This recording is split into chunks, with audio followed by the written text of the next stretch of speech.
Assalamualaikum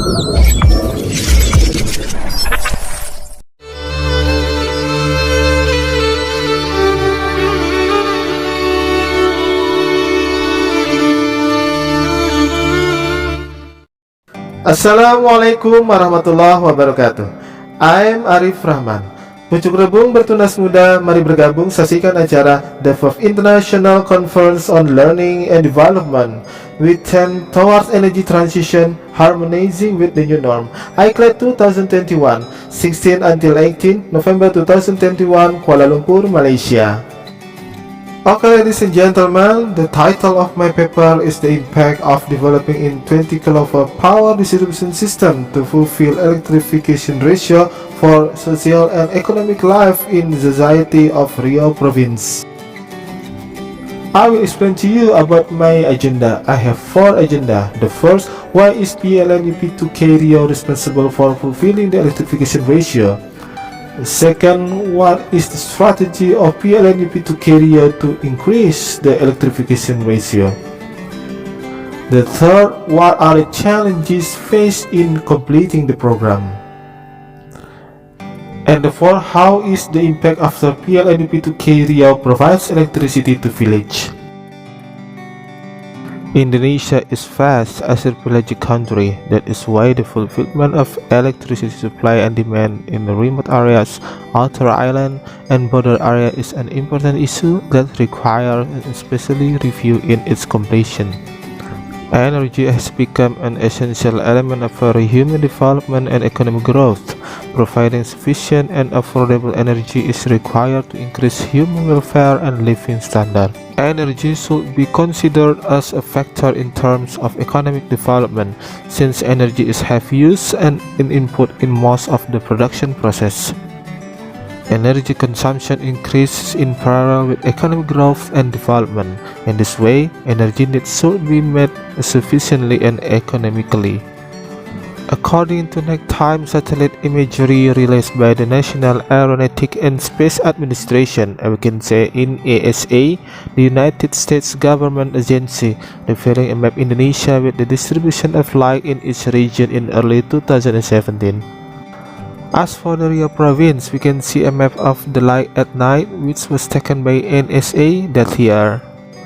Law number 30/2009 concerning electricity states that the government is liable for ensuring access to electricity for all people by providing funds for the supply of electricity for underprivileged societies, for electricity development in underdeveloped and border areas, also as rural electricity development.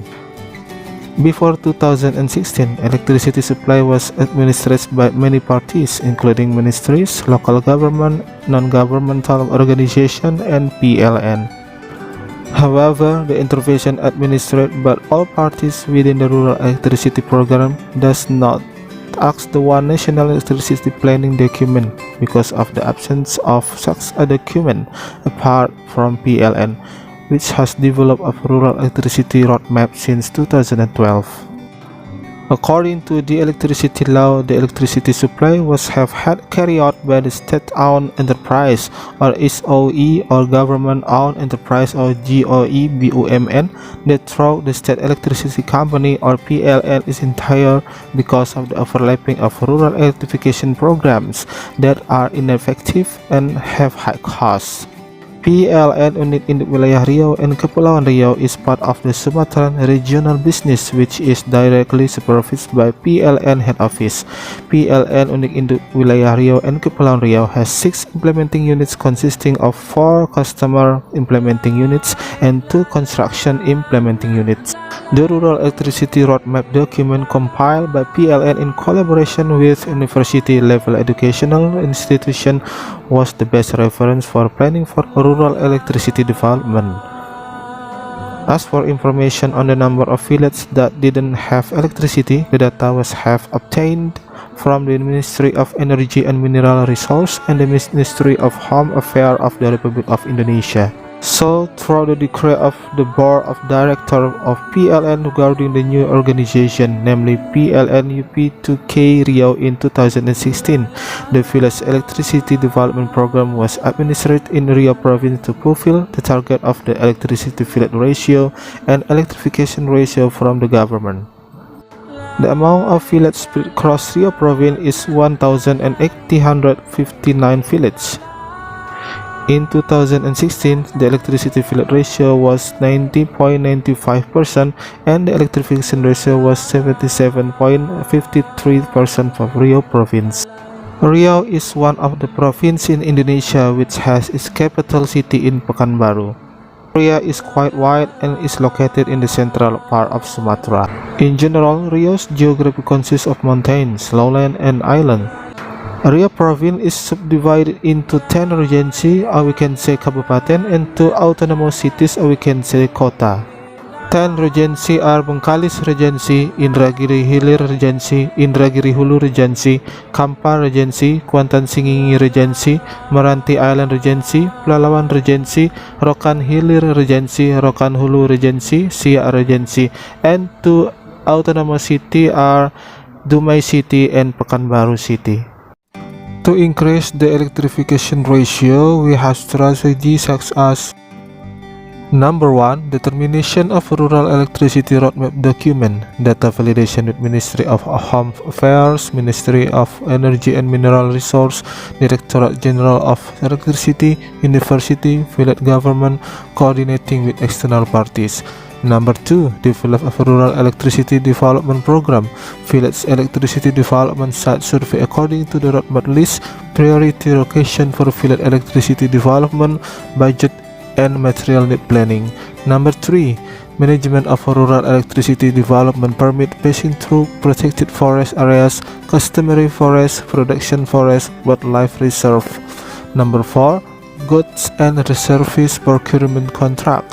Number 5. Monitoring and evaluation of village electricity development process, constraint phase, adequacy of development materials, weather, geographical condition of village electricity development location. Number 6. Testing and operating a ready-to-use power grid. Number 7. Inauguration or ceremonial of electric village with governor, village government, general manager of PLN. Number 8. Providing basic needs assistance for rural society who already have access to electricity and facilities, or electricity subsidy for poor rural societies. Number 9. Interviews and society testimonial after receiving electricity service from PLN and social economic impact on the society. Number 10. Comparison for fuel oil consumption for needs of electric generator to provision of electricity by PLN for society. In general, the method used for field observation, survey of geographical conditions, development project based on social and environmental approaches, and direct interview with the society.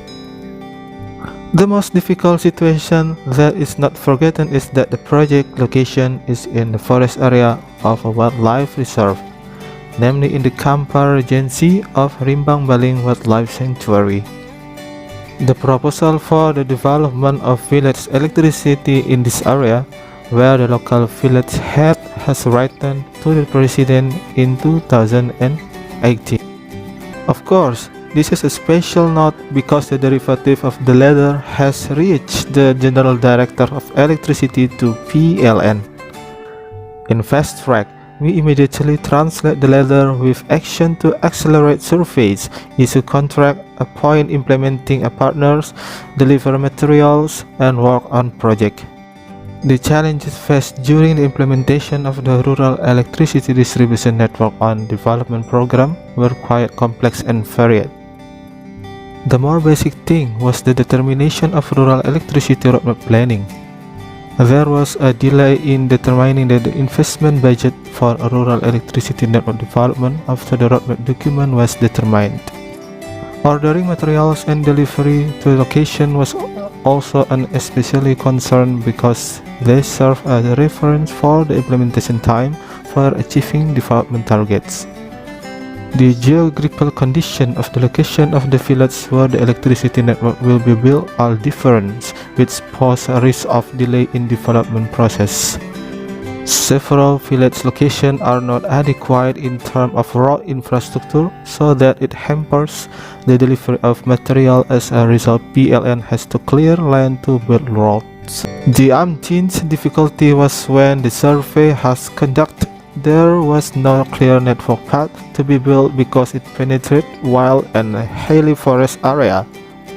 However, with the enthusiasm of the PLN UP2K Riau team, this can be passed because we are coordinating to join the survey with the BBK-SDA team under the Ministry of Environment.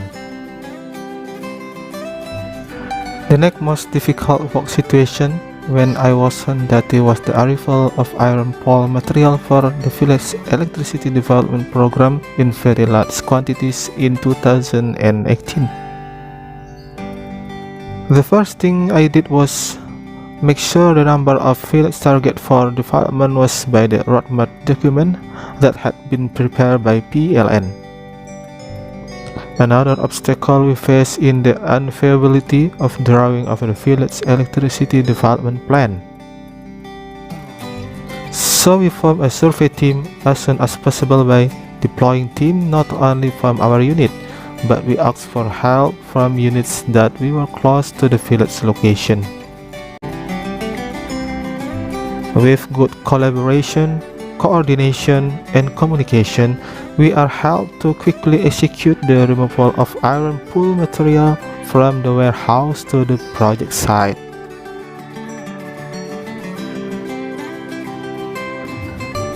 At the end of 2018, our unit was able to optimize the amount of iron pool material inventory according to the needs at the project site.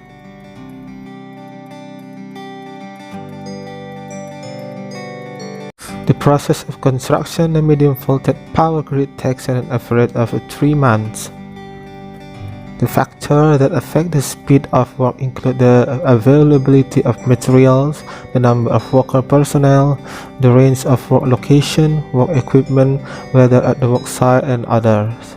The electricity sector is a type of work that has a high level of risk of work accidents. For this reason, at the beginning of the construction process, it is necessary to check the completeness of work documents and work safety equipment. Supervision of work is also the next important thing. The job supervisor is tasked with monitoring the progress of the work, including reports on the realization of work, reporting the obstacle encountered, and ensuring work safety. The supervisor's role is an important factor in completing work at the job site.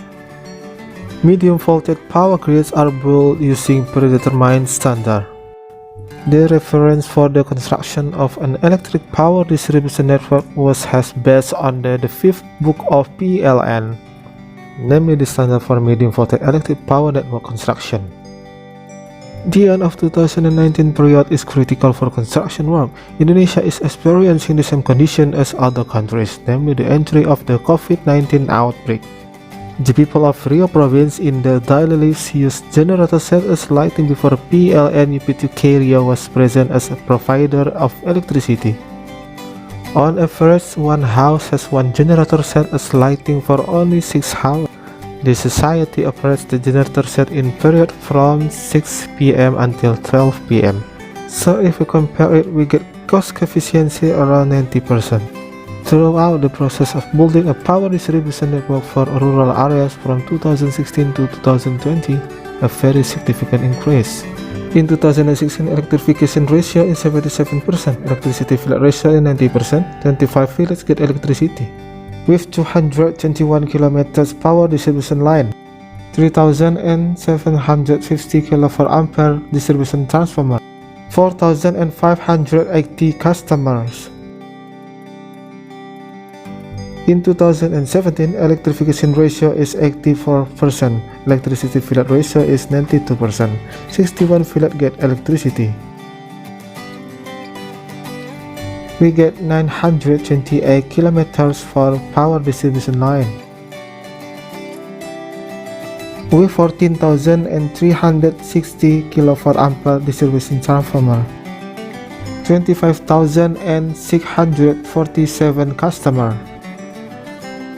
In 2018, electrification ratio is 89%, electricity fillet ratio is 94%, 128 fillets get electricity. With 1,625 kilometers power distribution line, with 24,080 kVA distribution transformer, with 33,042 customers. In 2019, electrification ratio is 94%, electricity fillet ratio is 98%, 79 fillets get electricity. We built 1,272 kilometers power distribution line, with 17,440 kVA distribution transformer, 16,617 customers. In 2020, electrification ratio is 91%, electricity fillet ratio is 100%, and we declare Riau 100% bright. 33 fillets get electricity. With 288 kilometers power distribution line, with 6,600 kVA distribution transformer, 1,931 customers. The inauguration ceremony is important for the success of the fillet electrification program. Symbolically, the fillet is full served by PLN. The event was attended by the governor, mayor, region, village government, and PLN leaders. The inauguration was carried out in two different conditions before the COVID-19 pandemic and in a pandemic situation. From 2006 until now, our society in Batu Gajah has found it very difficult to get lighting. Because of what? That range from village to village is very far. Then Batu Gajah is one of the isolated villages, sir. So the isolated place was actually for such it range was difficult. So here we are very grateful. A pool has already been installed. The cable is there. So far we use electricity from diesel generator. One family in Batu Gajah spent 400,000 until 500,000 rupiahs. Even its life is from 6 p.m. to 12 p.m. With the inclusion of PLN, this will make it easier for us, the people of Batu Gajah. Very lightning. That way, for our children education, studying and reciting the Quran is no longer neglected. Yes, we thank you again, Batu Gajah people. On behalf of the people of Batu Gajah, I would like to say thank you to PLN. Hopefully, this will be a guideline for us Batu Gajah society to be better in the future, and our children can enjoy themselves like children in other areas. The provision of electricity by PLN UP2K Riau has been a majority impact on the social and economic life of the people of Riau province. The cost efficiency of fuel consumption is the most dominant impact. The society was full server, lighting, and other electrical power needs. The presence of its economy has begun to appear, such as shops, workshops, cafes, restaurants, all of which require electricity. Not only that, people living on the coast could use refrigerators to prolong the storage of fishery products. In the field of education, children who sit in school could study at night comfortably. For farming societies, electrical energy was had used to operate electric motors on water pumps so that rice fields were had irrigated. In the animal field husbandry, the society could increase livestock production by providing electricity to their livestock breeding sites. In the tourism and entertainment sector, electricity was the main supply of the resorts as an attraction for tourists with colorful lights. The development process of rustic aimed to raise the welfare of the society. The development aims to boost the extent of life and welfare of the people. It also could be said that development aims to enhance the standard of lifetime of the people. One of the indicators of development is within the social and economic aspect of society. Currently, electricity may be a basic need of them to maneuver the wheels of their economy. Thus, if the economy is stretched, it will affect the social life within them. Not only it has an impact on personal profit, but also the income of companies, organizations, institutions, and even countries. I am Arif Rahman, proudly present my company PLN UP2K Riau for my country, Indonesia. Thank you for your attention. Assalamualaikum warahmatullahi wabarakatuh. See you. PLN berakhlak, handal, terbaik.